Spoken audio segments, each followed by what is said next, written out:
One of the best ways to change the world, certainly your world, is to change how you see the world. And that starts with what you believe about the world. One of the most fundamental shifts I've made in my belief system relates to emotions. See, I used to live in a world where I blamed everyone else for my emotions. If I was sad, I blamed someone else. They did or said something that made me sad.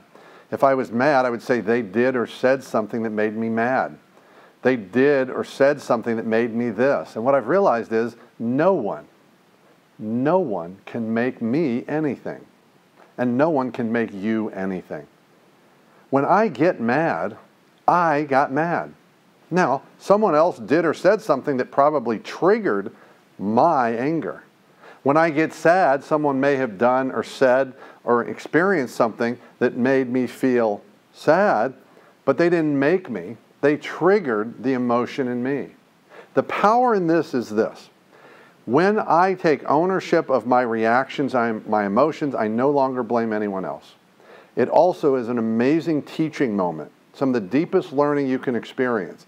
Because when that experience happens, I go in to understand why I am feeling that way. So when I get angry, the first thing I say is, why am I angry? And by the way, the answer is not that they did or said something.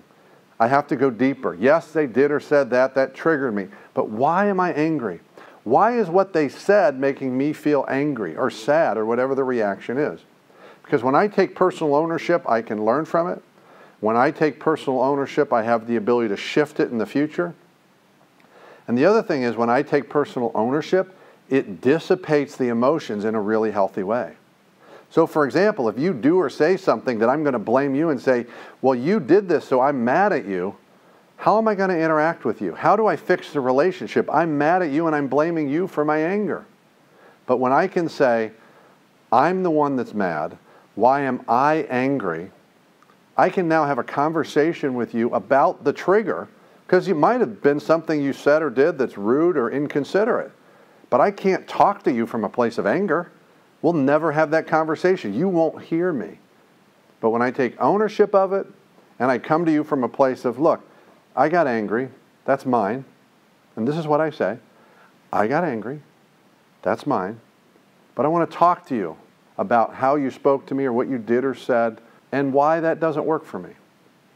So think about the improvement in our communication, our relationships, if we can step out of the emotions, own them for ourselves, and learn from them ourselves.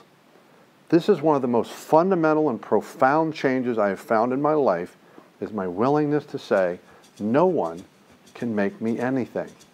And I invite you to embrace the same thing for you and in your relationships.